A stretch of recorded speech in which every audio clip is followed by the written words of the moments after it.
Hey everybody, I'm here with a comparison and a little bit of my opinion in regards to the Cyber Weekend offers for 2020. I've seen a fair bit of discussion, quite a few people not too happy about the offers that we saw today. For the most part, it seems to be on the offers for Cavalier title holders. So with that being said, and with all the discussion in regards to the offers, whether or not they were good, they were bad, their comparison to July 4th, their comparison to the Thronebreaker offers, I figured I'd look at the data from July 4th, the Cyber Weekend Cavalier offers compared to the Thronebreaker offers for Cyber Weekend, and bring all that information together and have a quick look and see how things compare. So for the most part, I'm just going to go over a couple things that stood out to me. I'll leave the screenshots up for a couple seconds, and you guys can have a look and see what you think with all the information in one spot. If you're finding things a little bit blurry, don't worry. Your eyesight's not going. There was something wrong when I was doing the recording. So anyways, here we go.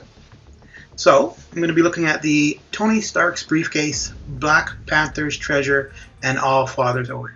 I decided I'm only going to look at the top 3 offers for each progression level. So let's start with July 4th, 2020, the Cavalier cash offers. And we'll compare that to the Cyber Weekend 2020 Cavalier cash offers. The biggest thing for this comparison between the Tony Stark's Briefcase for July 4th and Cyber Weekend that stood out to me is the difference in 5-star Sig Stones. For July 4th, we had 20, and for Cyber Weekend, we had 10. Not too sure why the reduction, but it is what it is. The next thing I thought was a little bit interesting was the 6-star shards between July 4th and Cyber Weekend. So for July 4th, Cavaliers had the opportunity for 12,500 6-star shards, and for this Cyber Weekend, Cavaliers only had the option for 50,000 5-star shards, which is not bad, but if you're looking to progress your 6-star roster, this was not going to be the place to do it. For both July 4th and Cyber Weekend, the big item for the Odins was the 6-star Nexus. Another thing that kind of stood out to me here was the reduction in the T5cc frags. For July 4th, there was 15%. For Cyber Weekend, it's 10%. Not sure why we're seeing the reduction as opposed to an increase as time goes. Next, I have a comparison of Cyber Weekend 2020 Cavalier cash offers and the Cyber Weekend 2020 Thronebreaker cash offers.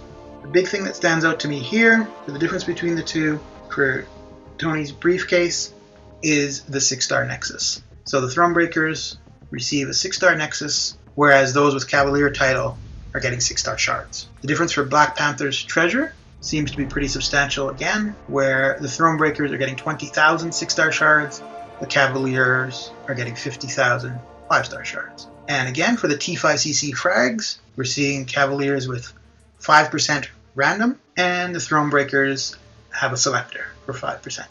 In both cases, we're looking at 6-star Sig Stones. The Thronebreaker Sig Stones are generic, whereas the Cavalier are crystals. Okay, when we get to the Odin between the two, Cavaliers have a Nexus, Thronebreakers have a Nexus Selector.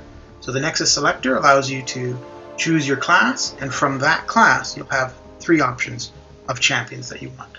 Another difference for the Odin is you've got the T5cc frags for the Cavalier, and you've got T5cc frag Selector for the Thronebreaker. Next up, I'll have a quick look at the differences or comparison of the unit offers between July 4th and Cyber Weekend for Cavalier and for Thronebreaker. So for July 4th, for Cavalier, there were choices. For pretty much each level, there was a choice of what you wanted. For 1,000 units, you could choose 10,000 5-star Hero Crystal Shards or 2,500 6-star Hero Crystal Shards. So that was kind of nice for July, where we had the choice if we wanted to target 5 stars or if we wanted to target 6 stars. Now when we come to Cyber Weekend, the choice has been removed, and the difference between what Cavalier gets and what Thronebreaker gets seems to be relatively substantial. The biggest difference is that Cavalier, the offers for Cavalier are targeting mainly 5 stars, whereas the Thronebreaker offers are targeting 6 stars. One thing that's really stood out to me here was the first level for the Thronebreaker offers had a lot of items for 5-star champion. Once we got to the 4,000 and 10,000 unit offers, it was more targeted toward 6-star champion. Another thing I thought was a little bit strange was both the Cavalier and Thronebreaker unit offer. For the extra 3,000 units, you had the opportunity to add a 6-star Awakening Gem crystal.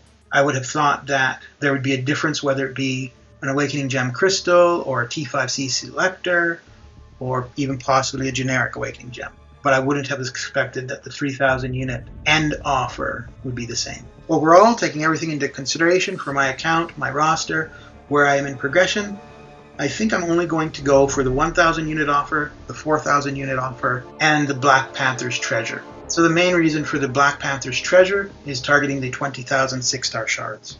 Well, I hope you found this useful, and hopefully being able to see everything in one spot allows for an easier and more thorough comparison.